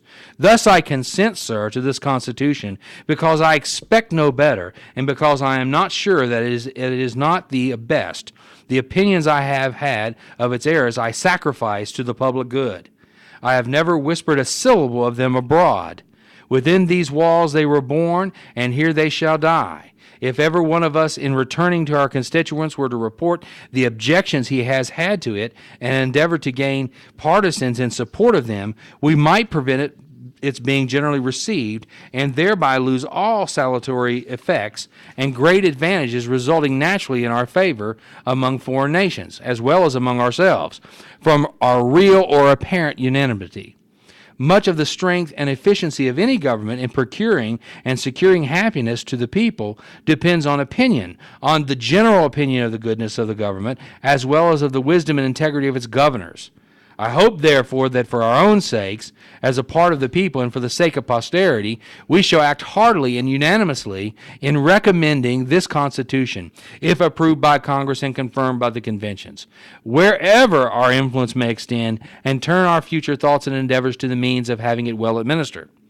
On the whole, sir, I cannot help expressing a wish that every member of the convention who may still have objections to it would, with me, on this occasion, doubt a little of his own infallibility, and to make manifest our unanimity, put his name to this instrument. There's the quote. The question: most people who even know about it view this speech as a prelude to the struggle over ratification that followed the adjournment of the convention. I wonder about looking at the speech instead as a way to explain much of the behavior that took place during the convention itself. As you consider the key issues, disagreements, strategies to attract support for a particular position, or to isolate one's opposition from support they might need, efforts to promote compromise, the give and take of negotiation, I'll support you on this if you support me on that, etc. All of the elements involved in politics of trying to get something as complex as the Constitution done. Does Franklin seem to capture here an attitude that you see as prevalent in the Philadelphia Convention? If yes, please examine the convention's events from this perspective. If not, then what seems to be the attitude which best exemplifies the convention, behavior, and results? Now, there's a note here as well. Besides Beeman's book, Plain Honest Men, consider also Madison's notes and John Kaminsky's Federalists and Anti-Federalists. Kaminsky organized his sources around major segments of the Constitution: House of Representatives, Senate, Presidency, Judiciary, etc. Valuable insights here. I think Franklin's quote is very plain. What Franklin is saying at the end of the convention, I always express it this way when I in teaching, was kind of at the end, hey guys, look, it ain't perfect. Every one of us would change something in here if we had a chance. But the fact of the matter is, while we've been open here and we've shared our disagreements and things we didn't like and all that, the fact of the matter is, this may be, given the mix of people that was here, this is a hell of a document. Look what we were able to do. So let's not nitpick and quibble about how to make it better, because if we go back to our states and we start building support for this part that we want to change or that part that we want to change, the whole thing will go apart. Let's all keep all of our criticisms to ourselves. Let's go back and tell our constituents, wherever we are, hey guys, this is the best damn thing that we ever came down the pike. The alternative, we're going down the tubes if we don't do it, and this has a darn good chance of working. We can amend it later. If we find out after we start that it's broken and parts of it don't work, we'll fix it. But let's pass it. And the only way to pass it is not to nitpick it and tear it apart, but go back and sell it as the best thing that we could ever do. Be a little bit, as he says, be a little bit sensitive to your own fallibility. In other words, don't go back and say what you think is the end-all, be it an end-all of everything. Be willing to accept the fact that maybe you're wrong. Maybe what you think is wrong with it is not right. And so his argument is, every time I've had a criticism of this thing, I defer it to public opinion. In other words, everybody else seems to think it's okay, maybe I'm wrong. And his argument is, if everybody feels that way, and everybody is liable to interpret their concerns about certain parts of it, as if, hey, maybe I'm wrong, everybody else seems comfortable with this. If everybody does that, we can get this through. Now, the question is critical, because the question, Franklin's quote, is about getting the Constitution ratified. But that's not the question that I've asked you here. The question that I've asked you is, to what extent does this sentiment of Franklin color the debates in the convention itself? Now, how would you do that? Well, for example, I can think of numerous examples. I can give you a few, but basically what it is, what you'd be looking for are places where people disagree and say, the vote indicated that these people wanted this and those people wanted that. The result was a compromise when neither one got what they wanted, but each one got enough so they could say, I can live with that, and they go on to the next thing. In other words, to what extent is Franklin's sentiment here a way to understand the whole convention? Even though nobody got exactly what he wanted, the fact of the matter is there was more holding them together than there was dividing them. In other words, to the point that they were really willing to give and take and make compromises. Now, there are numerous examples of that. Beeman talks about, Madison's notes, Madison himself talks about. He believed going in that you had to have a congressional veto over all state legislation. Now, you've seen that everywhere. What Madison believed, in order for the federal government to work under the Constitution, the federal government had to have the power to strike down as unconstitutional any law in any state that the federal government believed was contrary to the Constitution. That's what he meant by the right to veto all state legislation. Now, obviously, Madison doesn't get that. But as Beeman points out, he and Wilson hang on and hang on and hang on. They refuse to give it up because Madison believes that if you don't have a veto on the federal level of state law, if you allow the states to maintain any of their independence, this can't work. So Madison is very reluctant to give up the congressional veto. Finally, it's replaced by the Supremacy Clause, where, and the irony, I don't know if anybody picked this up or not, but Luther Martin of Maryland, who's one of the leading opponents of the Constitution, leaders of the Anti-Federalists, Luther Martin is the one who proposes the Supremacy Clause, that the Constitution will be the supreme law of the land. Because he sees the alternative as being Madison's congressional veto, and he doesn't want that because that's the end of state power. That's a total destruction of state power. So Luther Martin's belief is, if we get the idea that the laws of Congress and all the laws made under the Constitution will be the supreme law of the land, then basically what he's saying is that all things being equal, federal law will take precedence over state law, but you don't give the federal government the right to strike down state law. You don't give them that much power, the state powers will be gone. So Luther Martin sees the Supremacy Clause as a compromise he has to make. It's not what he wants. He wants the Confederation. But he sees what Madison wants as a possibility, and rather than have that, he's willing to accept the supremacy. The other thing that comes out of it is the judicial review. That ultimately it's going to be the Supreme Court that's going to decide what the supreme law of the land is, and that ultimately the legality of certain laws, state and federal, is going to be decided by the Supreme Court.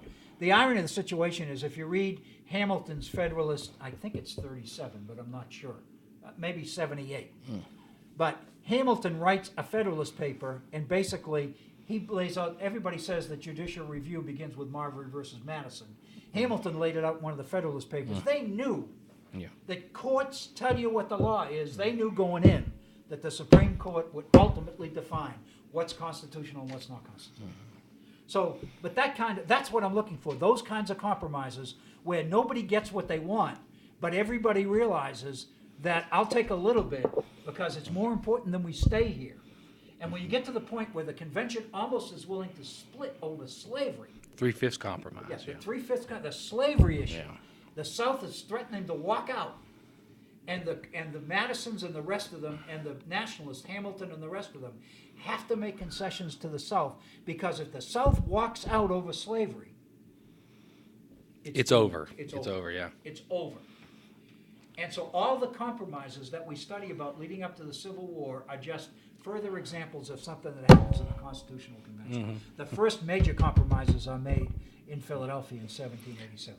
So that's what I'm asking. Apply Benjamin Franklin's thinking to the convention and the stories here in Beeman, along with Madison's notes and the rest of it. This quote really also highlights that element of secrecy in terms of the convention proceedings itself. Right. Because he addresses that and talks about that specifically, and essentially wants to maintain that, obviously, beyond the closing of the convention. So, I haven't said anything publicly outside of these walls about any objections that I have had. I mean, he certainly Benjamin Franklin is a character who plays characters. He plays roles, and he is playing here the elder statesman. Well, elder statesman Yeah. is one way to look at it. The Yeah. other way to look at it is, hey guys, the people outside this convention, they're only going to know what we tell them.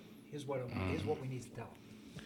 And some of those elements are foreign nations. So he's concerned about the status of the new nation in the world and several other things. Great quote. What time are we? We have like 20 minutes. We're doing all right. So you want to go ahead and go to this next Let's question? go to the one on ratification. This is a neat one. Okay. On ratification, Benjamin Randall, a delegate from the town of Sharon to the ratifying convention in Massachusetts, tried his best to counter the fact that the state's very best speakers and most prestigious people had united behind the new Constitution. His strategy? To make the simple point that a good thing don't need praising. That's a quote. A good thing don't need praising. That's right out of Pauline Myers' book. Okay. So Randall is but one small example of what opponents to the Constitution faced in trying to stop a movement from ratification that seemed to have all the momentum it needed to be successful. Despite history's suggestion to the contrary, ratification was not a done deal. Until the very end of the process, at least until New York voted yes in late July 1788, even then New York's vote, by the slimmest margin of 30 to 27, was muddied by a circular letter to the other states requesting that another convention be called to consider amendments. 46 delegates at the New York Convention signed the letter. As you look at ratification in some of the key states, Pennsylvania, Massachusetts, New York, Virginia, even Rhode Island, which refused to ratify, how would you tell to your students this story? Are those folks correct who believe that ratification was destined because the Constitution itself was divinely inspired? Is this a story of simple political manipulation and intrigue, nothing more? Is it principally a story about how the framers tricked the American people into approving something they didn't really understand? Is it a story about the framers, or is it really a story about the ignorance of people? Is it but more evidence to show that people really don't know what's best for them? The ends justify the means. Note, what from this story might you use to create interest among your students in the topic? Do Sam Adams and John Hancock retain the patriot image they earned in the mid-1770s once we examine their behavior a decade later? Patrick Henry, more of a hero than you thought, or less? The issue there is the story of ratification, and without beating a dead horse, there's no question that people believe, and we're told all the time by the Glenn Becks and the O'Reillys and all the rest of it, we are told that that the founders created the Constitution. It was ratified. We had this new government with Washington as president. And the implication is that was a near unanimous thing. Well, it's obvious from the size of Pauline Meyer's book, and she only deals with 8 states of the 13 here, that ultimately ratification was a struggle, and it was not a done deal, and it was very close. And I use this example as to how close it was from New York, because I think the 30 to 27 final vote to ratify in New York, given the fact that New York was the last big state, I mean, it was without New York, even though, New Hampshire was the 9th state, so even though 9 states had ratified, if you didn't get Virginia and New York, it wasn't going to fly. yeah. So Virginia ratifies in late June. And then you go to New York, and New York ratifies by 30 to 27, And then one of the strategies, by this time, one of the strategies of the anti-federalists, excuse me, is to get a second convention. Their argument is we're not going to they're not giving us time to organize. We're not going to be able to defeat ratification state by state. Well, the only chance we got is to get them back into a second convention where we begin to discuss amendments. And once we get everybody in the same room, we'll make the changes we really need to make. And we'll get rid of this Constitution thing, and we'll get back to the Confederation. We'll make the changes in the Confederation that need to be made, and we'll go on. So the Madisons and the Hamiltons and the Jays and the rest of them are petrified about the second convention. The last thing they want. And for proof of that, Franklin's quote that Keith just read. Franklin says in the thing, we have all these people. It's a wonder to God we got what we got. The last thing they want is another convention. So the anti-federalists know that they can create the call for a second convention. I think it's significant that New York ratifies, after the fact. You already have 9th state, Virginia's the 10th, New York is the 11th state to ratify, you only need 9. Even though it's the 11th state, it only ratifies 30 to 27, but then the convention agrees on a circular letter calling for a convention to consider amendments. And 46 delegates. Now remember, only 30 have voted to ratify. 46 of them vote to sign the letter. So even though 30 people voted to ratify in New York, a number of those want a second convention. Yeah. So this is not, by any means, this is not a done deal. And the point I'm trying to make is she tells the story in state after state. I'm not gonna tell you. I want to tell you enough to tease you if you haven't had a chance to read these yet. In Pennsylvania, the convention adjourns, and they decide we might as well start right here because the Pennsylvania legislature is meeting in this building. We're upstairs in Constitutional Hall. Downstairs, the Pennsylvania legislature is meeting. Let's take this Constitution that we just adopted, and let's go downstairs with the damn thing and get Pennsylvania legislature to ratify it. So they bring it downstairs, and they give it to the Pennsylvania legislature, and several of the members of the Pennsylvania legislature are in the convention, James Wilson, being one. And the minute the members of the Pennsylvania legislature get a look at the thing, now their thinking is that they're upstairs ratifying the Articles of Confederation. Down comes this whole new government. So the members of the legislature do what politicians always do. I move, we adjourn, I second, and they take off. So then, the only way that the nationalists, the supporters of the Constitution, can get Pennsylvania to ratify is to go out and round up members of the Pennsylvania legislature until they have enough of them to form a quorum. So they go to the bars and the taverns and the halfway houses throughout Philadelphia, and they physically drag members of the legislature back to the convention hall until they have enough to get a vote. They declare a quorum, and they ratify the Constitution. They don't ratify the Constitution. They call the convention to ratify the Ratification. And if what's going on in Wisconsin right now Yeah. with the members of the Democratic members of the legislature of Wisconsin fleeing to Illinois so there won't be a quorum, so this vote cannot happen on taking away union rights, collective bargaining rights of public employees in the state of Wisconsin. It's the same thing.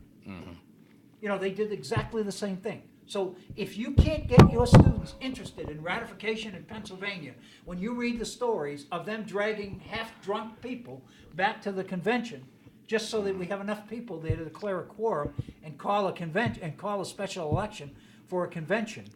Then you go to Massachusetts. The majority of the people elected to the convention are anti-federalists. They run for election saying, if I'm elected, I'm going to vote against this damn thing. And the majority of the people elected to the convention.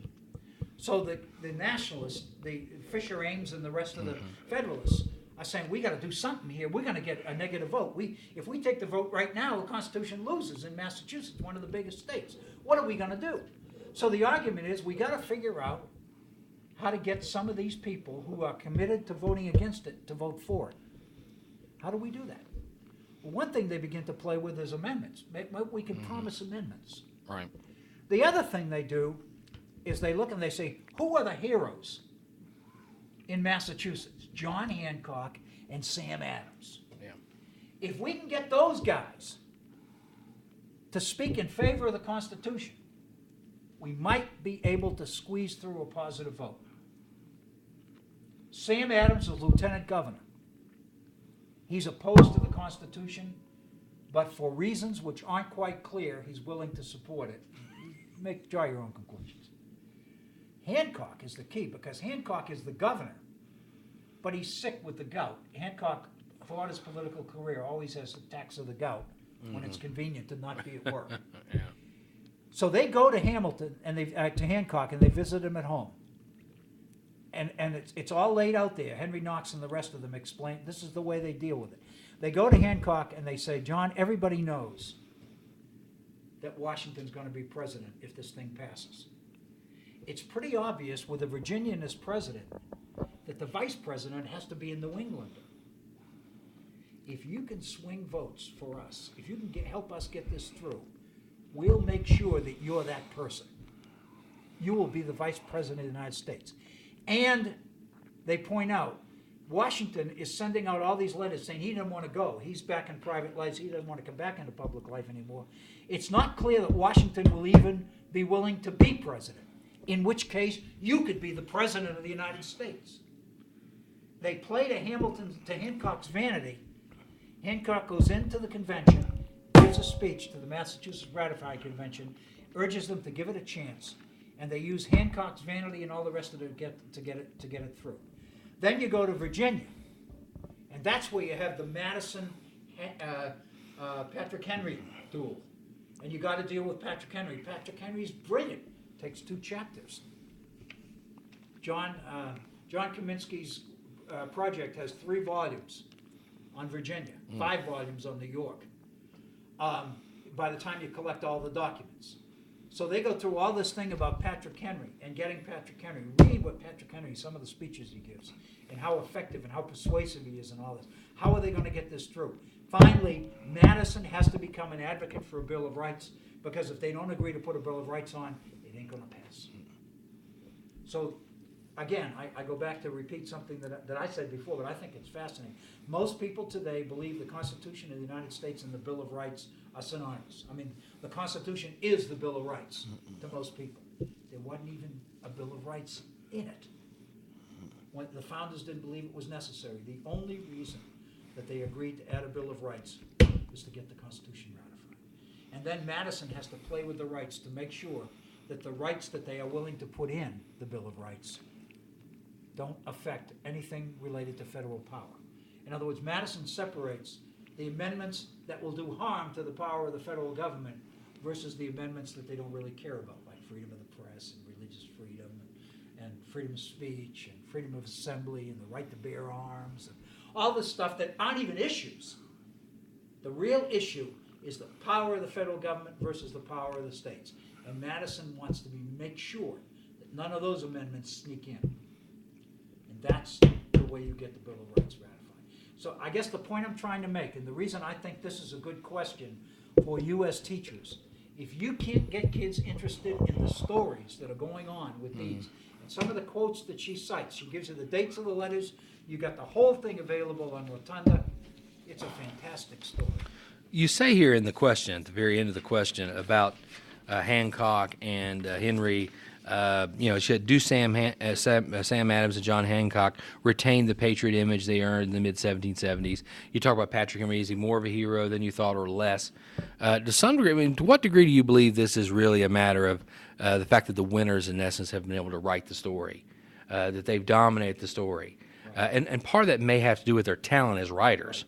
Patrick Henry's a great orator, but he doesn't translate well. No. Into the written form, onto the page. And I put Mercy Otis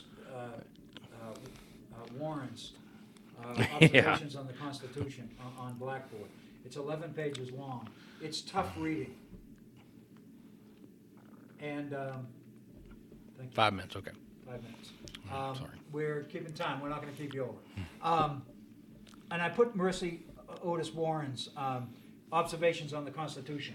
And she lists, I mean, if you look at it, it's 11 pages, it's intimidating. But look at the numbers, and what you have is 19 pieces of information she has in criticism of the Constitution. And basically, if you can cut through the rhetoric, and that's one of the Anti-Federalist problems, they get carried away with their own, it's all flowery language and stuff, that they really never get down to the nitty-gritty of doing political business. The Federalists are ruthless. I mean, they are determined to get this thing through. The Anti-Federalists, I believe, are not as organized, as well organized, and as committed. I mean, they're committed to defeating the Constitution, but not to, they're still orators. You know what I mean? They still consider themselves to be more orators than they do politicians. It seems to me that where I got those last comments on that last question about Sam Adams and John Hancock and Patrick Henry is from the story of independence. Patrick Henry's Give Me Liberty or Give Me Death, and the role that Sam Adams played, and the role that John Hancock's played in independence and the Boston Tea Party and all the rest of it. They're heroes of independence. They are people who risk their own lives to lead the movement for independence of Great Britain. They're exactly what the founders in 1776 believed the leaders of an independent nation had to be. They're people willing to put the best interests of the people ahead of their own self-interest. But then you look at them at the time of the Constitution, and the Federalists are able to play to their own vanity and their own self-interest and their own ego, and able to get from them what they want. So in a sense, Sam Adams and John, at least this is when I was writing the question, it occurred to me, maybe what we're seeing is Sam Adams and John Hancock becoming exactly what Emerson said the whole country was becoming, was more than willing to sell out if the price was right. And I don't know that that's true, because that implies that you're opposed to free enterprise development. But there's no question that a nation with the available land in the West and all the rest of it, a mobile society with new immigrants coming in from Europe all the time and moving west, and the availability of land and the availability of opportunity and all the rest of it, there was so much working against the value system of the founders as it existed in 1776. There was no way that the ideals of the founders could happen in real life. And the Confederation period kind of is the test. It's taking the ideals and the values of the founder and putting wheels on them and see how they really work. Does that explain the perceived difference between the Declaration of Independence and the Constitution? I mean, Jensen argues, Merrill Jensen argues that the Constitution of the United States is nothing else but a counter-revolution. It's an effort to undo the revolution of 1776. Because the founders believed that they were seeing the worst aspects of what independence was going to produce. As long as the mother country was there, as long as Mother England was there, there was stability. There was at least the illusion of stability. If things got out of hand, if the people got too uppity and all the rest of it, there were always British troops could come over and crush it. Once you create the Confederation with no strong central government, there's no order beyond state order. And with the majorities of the people participating in government and owning land and able to vote and able to put pressure on their representatives, you had a situation where you were coming very, very close to this idea of the majority of the people making decisions for government, forcing government to be responsible to them rather than to the elite, who had traditionally run things. And so Jensen would argue that the Constitution of the United States was an effective counter-revolution. And, you know, I didn't mention a whole lot about Woody Holton's book in the 1780s, but the stories there about investments and about investments in securities and all the rest of it, fantastic stuff. Fantastic stuff. Well, I Yeah, think our we're time has out of time. elapsed. I think Hey, our time has telling me we're elapsed. out of time. I'm just warming up. Hey, y'all, listen, if you have any questions or you need any help, if there's anything we can do to help you, aim for April 1st on this, and I'll do the best I can to start returning these essays to you via email. Not physically, the essays. I can have Margaret mail them to you, but I'm going to send you an email and make a comment about your essay and tell you what your grade is and all that. Keith, anything else? No, I just appreciate everybody participating with us in the program generally. We will be in touch with you. If you need us, call us. I mean it. Email us, call us, whatever you need to do. mramsey@concord.edu. Thank you so much. Have a great evening. Be safe and enjoy.